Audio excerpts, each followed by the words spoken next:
Yes, it wasn't surprising. I thought India played magnificently, and they certainly deserved the win.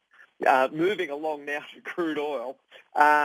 Look, it's quite remarkable what we've seen over the last matter of trading days. And when you take on board what President Trump's, I suppose, mantra coming out in the sense of, the trade talks and working also on what those wonderful numbers were on Friday night, everything was bid up.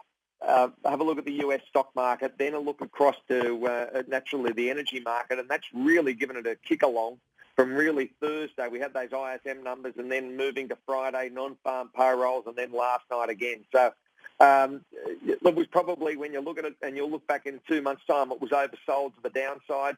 Those cuts came into place on the 1st of January, OPEC, and the market's far more engaged, and it's moving onwards and upwards.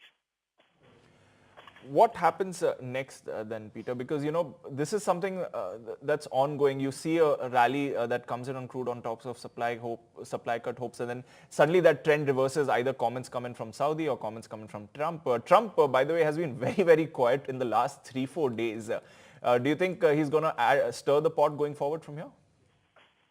Well, I don't necessarily think he's been that quiet. He's got trade issues, what he's trying to get over the line in the sense of China, and that's a work in progress over the last matter of days, so that's a good sign.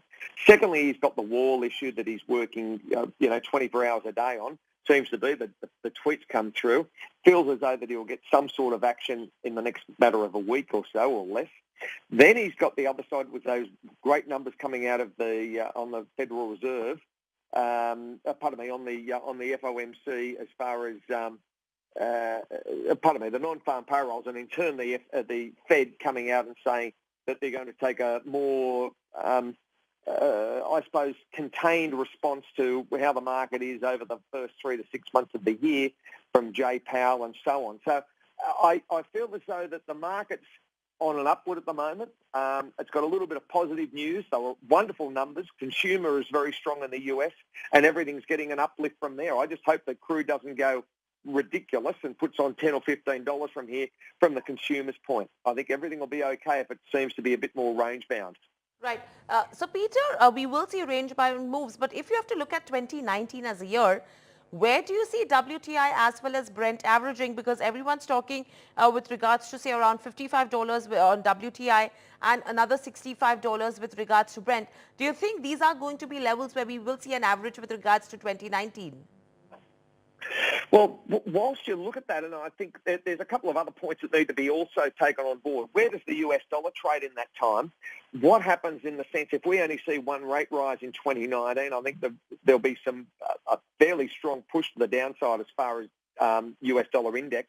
It could be down 3 or 4% or 5%, and what impact that's going to have naturally with the crude market. It could even be down to back to 92 as far as a handle for the US dollar index.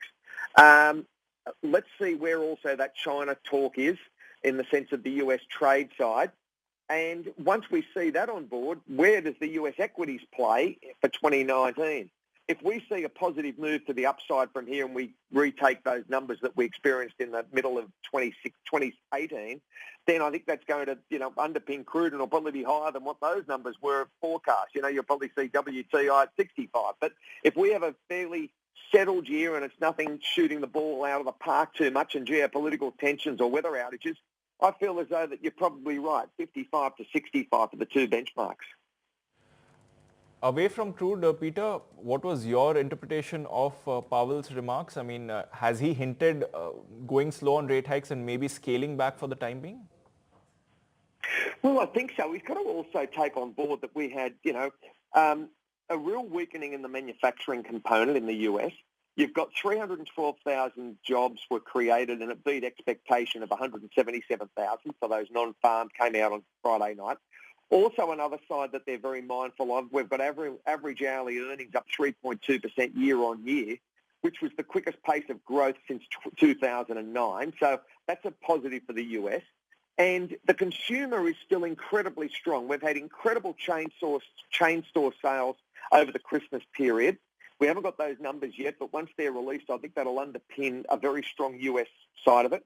And the consumer over there got tax cuts whilst the consumer side, which represents nearly 70% of GDP, you've got 12% being represented in manufacturing, and the industrial side is weakening. So you've got, I suppose, two different markets in a lot of ways. So I think Powell's got to be mindful of that. Where does the Dow play the S&P, and then where does the consumer play?